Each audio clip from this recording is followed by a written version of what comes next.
Collection king మాజీ parliament సభ్యుడు మోహన్ బాబు కూతురు మంచు లక్ష్మికి ఎమ్మెల్యే టికెట్ ఇవ్వాలని జగన్ను కలిశారనే వార్త ఇప్పుడు హల్చల్ చేస్తుంది. మోహన్ బాబు కుమారుడు మంచు విష్ణు భార్య స్వయానా జగన్కు సమీప బంధువు.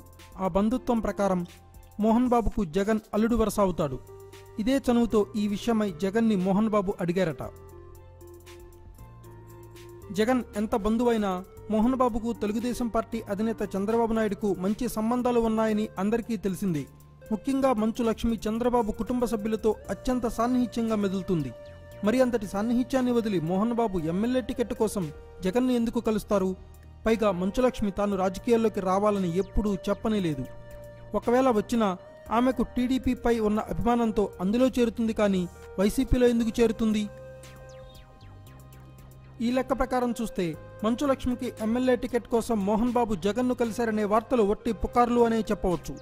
మోహన్ బాబు కుటుంబం చంద్రబాబుతో సాన్నిహిత్యంగా ఉంటే జగన్ మంచు లక్ష్మికి టికెట్ ఎలా ఇస్తారు?